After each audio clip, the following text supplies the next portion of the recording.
Okay, we are going to be starting from Yud Beis, Amud Beis, the two dots towards the bottom of the Amud, Amr of Huna, Bareder of Yeshua. It is 3/4 away down. 3/4 away down. Amr of Huna, Bareder of Yeshua as follows. Pshita chelik bechar v'chelik pashut yavina le'achad mitzvah. Means to say as follows. Now you have it? No. It is in 12b2. Right. 3/4 Amr of away down. Yehuda Bereder of Yehuda. Amr of Huna Bereder of Yeshua. Pshita chelik bechar v'chelik pashut yavin le'achad mitzvah, which means to say as follows. Now we all know bechar gets neitel al pi shnayim. So the question is, the bechar is going to get 2 fields out of 3 fields. Could the bechar have a complaint and say, listen, can you give me 2 fields next to each other? Like that, it's much easier for me, specifically. Opposed to that, we have 3 fields, and the pashut, the regular son, says, I want the one in the middle, which causes the bechar to get one on the right and one on the left, and then he's ending up with 2 separate fields that are not touching each other, which makes it much more difficult. Zok the Gemara, it's pashut that what? That he gets at a chad mitzvah, one large. He basically sharing the border. Yavam Mai. Now we all know the halacha is so on. Chmana Litzlan dies without children. His brother comes and he marries his wife, the mace's wife, and he's Yairish everything that person would get. So there the suffix is a little different. Now we could understand that a bechar is minatayr is neitel al pi shnayim. He himself is getting double whatever you're getting. Yavam is not neitel pi shnayim. He's getting himself his own Yerusha. Happens to be he's getting to take another piece of the pie that doesn't belong to him. Theoretically, it belongs to his brother. So there we could debate. Maybe the way we look at it is you have your sada. That's sada. You want to take from the other brother? You don't have a right to connect the fields because it's not one large field. Does he inherit or his wife inherits? He inherits it. When he does yibum, he gets everything. He gets everything. He gets everything. Yeah. So if he left over quite a lot of money, it's always like that. Bal Yeris is just either way going to become the husband. You wanted to make it, let's say, called nichsim elog and everything, turn it into nichsim tzayim barzel. Now it sounds like he's Yeirish. Everything he gets. That's the halacha. He gets all the husband's nechas. Yavam Amar Abaya. It's the exact same thing as a bechar. It's no different. My timer. If you look in the pasuk, bechar karye rachmano. The pasuk it says regarding the pasuk, v'haya bechar sheteled yakum al shem achav. Who's the one who should do yibum? It's always the bechar. He's the one who should do the yibum. Havayasa arav amano. Amar krava haya bechar should do the yibum. However, he gets like a bechar that he's going to get a double portion. One is his brother. However, he's not going to get split like a bechar. Bechar, we look at it as one bundle. However, regarding a yavam, we look at it as 2 separate fields. 2 separate Yerushas. Now we have a different shayla. Who the zav an ara, a mitzvah, the beit nashi. There was a certain person. He bought land right next to his father. And then, after a while, his father was nifter, and now he's Yeirish, the karka. Ki ka palgu, when he and the brothers were dividing the father's estate, Amrlahu pligi li amitzroi. Can you please give me the chatzar or the sad or the bais that's next to the property that I own, opposed to giving a different property? The halacha is Amarabba ki goin zekayfen al midas daim. This, you have nothing to lose. The only reason why you're going to try to not let me have this karka is just to get me. That's called midas sedoim. They would do it even though you have no loss. They didn't want you to benefit. Mask of Larav Yosef, what do you mean? Amrli Achi, his brother can tell to them, Ma'alilon lei iluya. The field that you want from you're requesting, which is right next to your border, is very valuable. Why? It's like bar Marion, which we learned that he left over a big Yerusha to the Yisayimim. We saw that when we were able to take tzak, they make them chashav. And Rashi explains that we're talking about a sada bal. Sada bal means it relies on the clouds and the rain. They could say, saw this. Maybe this field is going to get more rainwater than other fields, and therefore we cannot compel the brothers. The Hilchos is like a Yosef. Similar question is, Trey Arasa, a Trey Nagri. Two brothers are Yerush in a state that include, you have two tracts of land, and they're on two irrigation canals. So the question is, can I demand a tract that's bordering, again, my property? I want it to be touching my property like that. He's going to get much better. Again, Amirabak Ginza, this time you have nothing to lose. Again, Rav Yosef question, Rav Yosef, Zimnin the high midvil, V'hai midvil. It's very possible I had two canals going into my field. Why should I give up one? It's very possible one of them won't have water. I want to have a backup. Therefore, here the halacha is he can do it. The hilchasa, the halacha is tako kerav Yosef. Another case, Trey Arasa Achad Nigra. What happens when you have two lands on one canal, and basically the one canal is irrigating both the karkas? Again, he wants the same point. He wants it next to his property line. Can the brother demand it or not? Rav Yosef here, it's the opposite. Rav Yosef is the one tough one. He says, such a case where kaifin amida sedaim. Maskif labaya matzi amar. No, all the brother can say, be'ina da'apish arisai. I want it to be, I dafka want it to be, Morning Chaim, come in, we just started, not too long ago, a few minutes ago. We're still on the Yud Beis and Mid Beis, towards the bottom. We start by the two dots, but we're going through a few cases now. You can easily catch up. When literally the bottom of it. Maskif lo Abaya says, Matzi Amar be'ino da'api sharisai.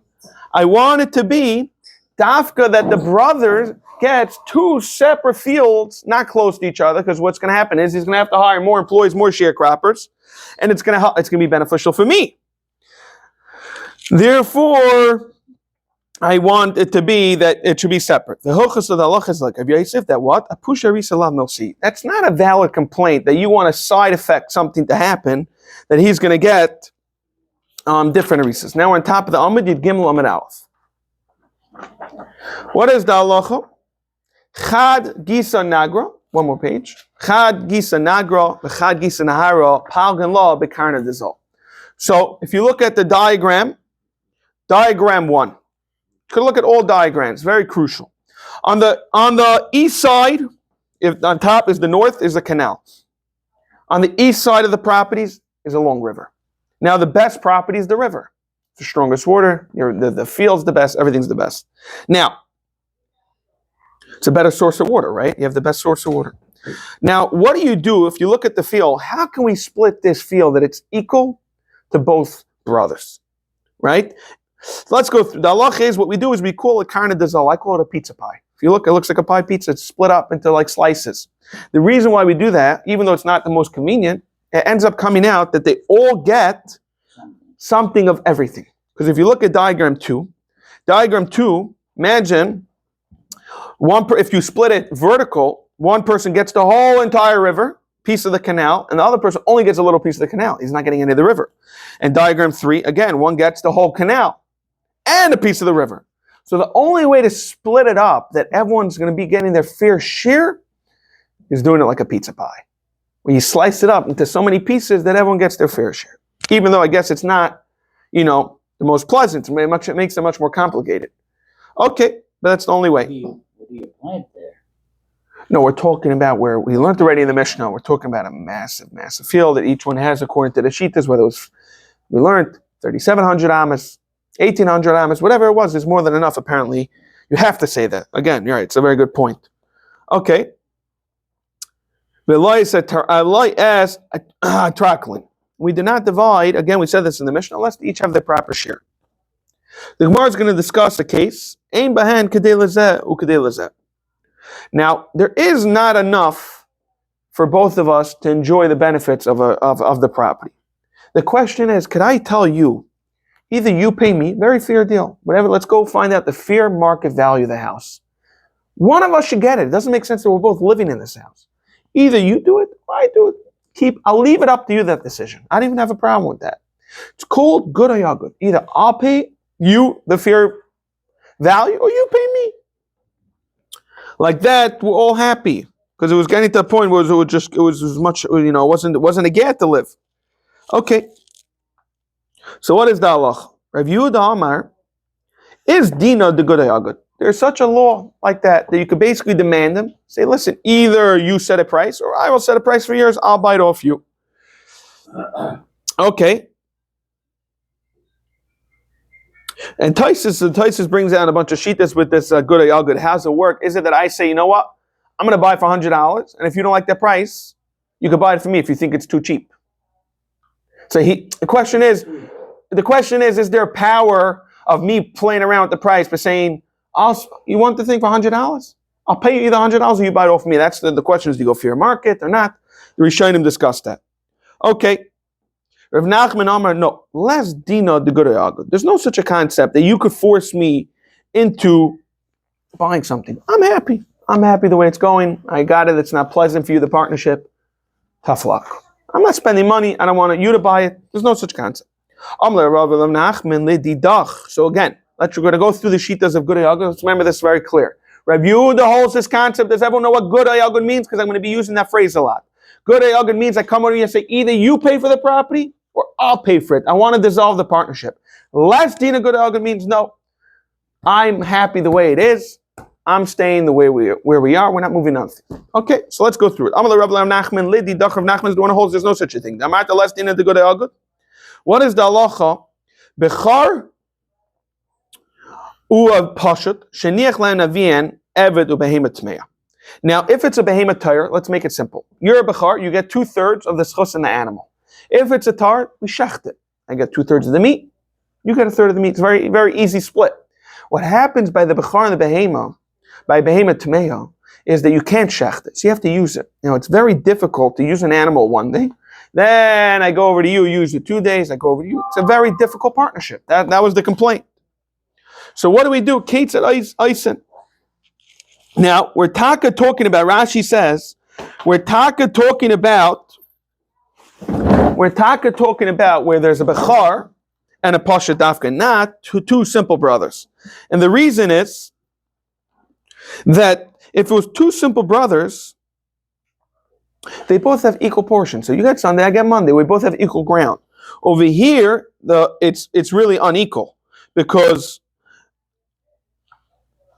what happens is the bechar is using it for 2 days, right? 2 out of 3, and the pashut is only using it for 1. So it's an unfair advantage to the pashut because it's much easier, for example, to schlep. Let's go travel, pay for gas. Let's make it easier today, right? To do a job. If you're getting 2 days work out of equipment, right? Even today, rental equipment for 2 days of work, it's worth to travel and pay the tolls. But for 1 day of work, it's not worth it. So that's the struggle over here. It's that it's not fair ground. So Kate said, Eisen, what should we do? Too bad. The way we said it, even though it's inconvenient, again, Rav Nachman would hold, less din in the good hayagud. We now are asking him, Rav Yehuda that holds the din good hayagud. It's a very famous Gemara. We have this many times. Someone who's a half a slave and a half free. Okay, now we're talking about a Eved Kenani that belonged to 2 partners. One who freed him. So now he's half free because one of the partners freed him. So the halacha is, this rabbi yom echad, this atzma yom echad. According to Beis Hillel, 1 day you work, 1 day you don't work. Beis Shammai, no. Tikantim is rabbi. The partner, which is his master, doesn't care. Nothing changed in reality. However, it's atzma like tikantim. You cause the evident issue. Why? Lisa Shivcha is not allowed to marry because he's half free and he's now married Shivcha. Lisa Bas Chayrin to marry a free woman, he's not allowed to. Any yachol because he's a half evid. What should he do? Yibato, should he remain not married forever? How could that be? We all know the world is created to produce. Shenamar, like it says, we did not create the world. Right? To be avoided. He formed it in order what? That we should have yitzara. In order to be full. Ella. What do? Kaivenis Rabbi v'Aisa ben Chayrin. We force the master to free him. So what do? And the slave must write a bond, basically, because he has no money for half the value. I guess he'll pay him later, eventually. The Chazar Beis Hillel, and it clearly says the Beis Hillel hires Kedivri Beis Shammai, and Beis Hillel, both Beis Shammai and both Beis Hillel agreed. Such a scenario, you don't say less than the good Agud, you have to free him. In that case, I have a slave. The Agud Ika good leka means to say it's a one-way street. I can't tell. The slave could only say, I will set a price, which is what I'm worth, and redeem myself. But I can't buy the master, right? There's nothing to buy. The master, it's a one-way street. There's no machlekes. There, Rabbi Yehuda agrees you cannot compel. Toshma, let's bring another ayakash under Rabbi Yehuda. Shnei achin, you have two brothers. Echad ani, ve'echad ashir. One's rich, one's poor. Ve'niach lem avian merchatz beisabad. Now the father left them a bathhouse or an olive press. Now, for a poor person, it's worthless. He has nothing to use it. Doesn't have the money to pay for the staff. Okay, so the halacha is asal l'sachar. If he made them for renting, if it's rented out, it's easy. It means they give it a third party. They just split the rent. That's chalansa. Salatzmai. What happens if it was personal use? Now the ani has nothing to do with it. Hare ashir amilani. The rich person is going to take advantage of his younger brother. He says, Kach lecha avadim. He's chaperoning him. He knows this guy's poor. Wan yud gimel on a base. He knows he's poor. He can't pay for nothing. He says, buy slaves. Even though in reality, the brother has no chance. The brother's poor. He's still telling him, too bad. Go buy slaves. So you clearly see that what? That kasher and Yehuda, you could less dinner to go to Agud. Again, the more answers, Hasanami, good Ika, Agud Leka. The guy's poor. So he has no way to buy, right? The rich brother's portion. Therefore, there's no concept of this whole Shiloh of Nachman Rabbi Yehuda if a person can split it up. Tashma kol she'ili chalek u'shmay alav cholkin. It says as long any shared object we have it in our brisa, anything that's large enough that if it were divided, shmay would still be its name. For example, we said a very big talus. Im lav, if it would not retain its name. Ma'alin oiseh b'damim. You have to pay him with money. Basically, one partner tells the other, go to eat, whatever. You set a price, I'll set a price. So it's very clearly, it's a kasher of Nachman. You, Rav Nachman, said there's no such thing. We're clearly seeing from a brisa that in Lav, you could do it. More answers. It's really machlekes tanoim and tanoimi. Let's go through it. The time you have a brisa. Tol atashir. One person told his other partner, you take the prescribed amount of the property, vani pachis. For example, when we just said earlier, it needs to be 8 amas, 4 by 4. Both partners need to get 4 by 4, right? That's what we learned yesterday. We learned this actually earlier already. We saw these concepts, the mission of hey, right? You need to have each have daled amas. What happens if there's 7? Can I tell you, I'll be the mevater one. No problem. Make believe there's 8. So you'll take the 4 and I'll take the 3. Like that, you have nothing to complain. Because you're either way getting the same 4 amas. So, the halach is, shayman lay.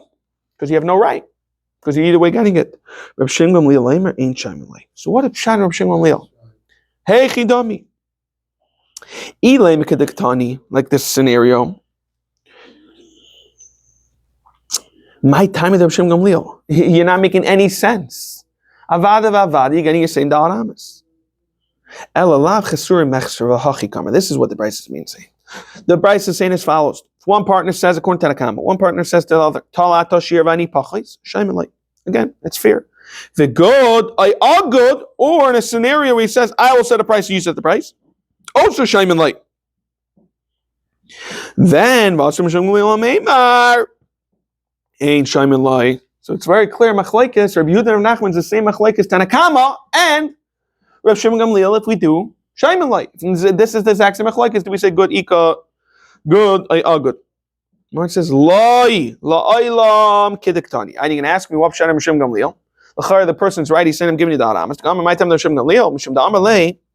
If you want me to pay ibit me, if you want me to compensate you with money for giving, because I'm taking the da'aramas, you're only getting gimel. Let's lead me. I have no money to give you. You're gonna tell me matana. You're being nice, right? You give me extra matana.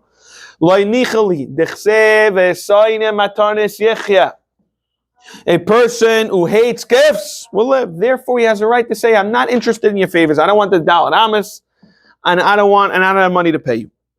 We're now going to bring Right, Rav Yehuda. Had Rav Yehuda the Shmueli. The Tanan. Where do we find this concept of Shmuel? It says v'kisra kodesh ava pisha shneim writes him. This is our Mishnah in Yud Aleph. Lo yachloiku. You're not allowed to divide it. V'amar Shmuel lo yishanu ela b'kerach echad, where it's in one scroll because it's a bizayin. Ava b'shnei krichais chokin. That's not such. It's not a bizayin. So Abai is assuming right here that according to Shmuel, that a shotuf can compel the other one by two scrolls. As long as it's not a bizayin, I can force you. So you see a concept that I can tell you either you pay or I pay. Why do you have to come in to tell me that it's about one scroll? You can't force me to split it up. It has nothing to do with bizayin. It has to do with less dina de good. After the Gemara, Tergama, Rav Shmuel, Rav Shalman, we're talking about Mishnah and Reitzin. They both want to split it up, and they're not arguing. The chiddush what we learned was that one is a bizayin. Okay, the Gemara is going to continue. Who do we paskin like? Is dina de good. When a paskin like Rav Yehuda. What do you mean? We have the problem of Rav Nachman. What about that? I don't agree with Rav Nachman. Amema was an halacha of like Rav Yehuda. And the Gemara says, V'loi. There's a halacha not like Rav Nachman. V'rabba bar Chinana, Rav Dimi bar Chinana, Shavak lu avuay tarti amasa. His father died and left him two shivchas. Chada yada afyo, uveshuli. One knew how to bake and cook. The chada yada pilchon of an avla, knew how to spin thread and weave. Now, they were having a disagreement, right? How to do the partnership. Okay. Well, now they're arguing. One said, I want the one who knows how to bake. I love food. Another one says, no, I don't want it. They couldn't figure it out. Less dina de good, which was Rav Nachman. So you clearly, so the question is, how can I say that we see from the Maisa that we pass like Rav Nachman? Shani Asam, there, the two servants, right, the two shifchas have two separate skills. There it's fair to say, I want Sunday, Monday baking, Tuesday, Wednesday to sew for me. When one brother tells the other, you take one shifcha, you can't compare it to the person saying, you set a price, I'll set a price. Even over there, if Yehuda's Maida, you can't force the other one to divide. Therefore, it's not a riot of Nachman. In fact, the Gemara, is this really true? You Rava, is this really what you're saying? There we learn that tarvayu mi bailu. Both partners need both scrolls, right? One's neviim, one's ksuvim. So it's no different than two shivchas. What's the chiluk between two shivchas and two separate scrolls where it's the same concept of they're different skills, kaviyachol. One's neviim, one's ksuvim. Over there again, we're talking about b'sharatzu. So there's no raya to the shivchas where they are arguing about splitting it up. Now we're going to discuss. We're going to get a little sidetracked, and we're going to discuss of whether individual scrolls you could combine a bunch of neviim into one big scroll. Tana Rabban, mad big adam Torah neviim uksuvim ke'echad. You're allowed to put it into one scroll. Different meir. Yudaimer Torah b'fnei atzma. Like today we have Torahs b'fnei atzma separately. Neviim needs to be b'fnei atzma.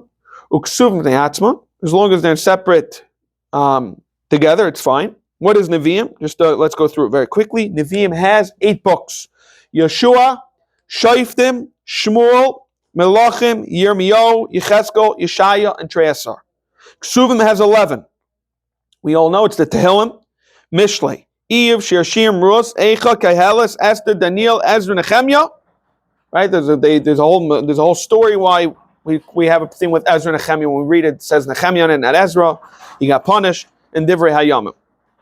Okay. So each book, each own sefer, whether it's Kehelis, whether it's Esther, whether it's Shir, whether it's Melachim, whether it's Yeshua, every single one needs to be in its own separate cloth. And Amar Rabbi Yehuda is going to bring a raya that it's mutter. Ma'aseh b'Vaisos ben Zunan. Shalosh Shmona Nevi'im. He had 8 Nevi'im. Okay, that's basically all 8 of them. However, right, the way Rabbi Elazar ben Azariah said it, and the Rebbe is going to relate a Maisa to bring a raya to Rab Meir that Torah could be one, then Nevi'im Ksuvim. And we said it's mutter. Like Shitas Rameh, that the whole Tanakh could be together. And the Brisa continues, Ben Chomesh LeChomesh. This is when we're looking at even this very practical halachas today. Ben Chomesh LeChomesh Shel Torah Arba Shitin. Between one book of the Torah, you need to have 4 lines. Ben Chomesh LeChomesh Shel Torah. Between one book, Sefer, whether it's Bereshis to Shemais, you need to have 4 lines blank. Arba Shitin has to be blank. V'chein ben Kol Navi has to be 4 lines blank. Ubenavi. However, Benavi Shel Shnei Masar, between Trei Asar, which is the last Navi, it's the last of the Nevi'im, there, Shleisha Shitin, only 3 lines must be blank. Okay. Umisayim, another exception of the rules, Milamat, if one Nevi'im finishes at the bottom of a column, then you can already start Umaschem Milamala. And the Gemara is going to discuss it tomorrow, why we don't need to leave it blank. All right, Mir Hashem, tomorrow we're going to continue with Yedalit Amid Aleph.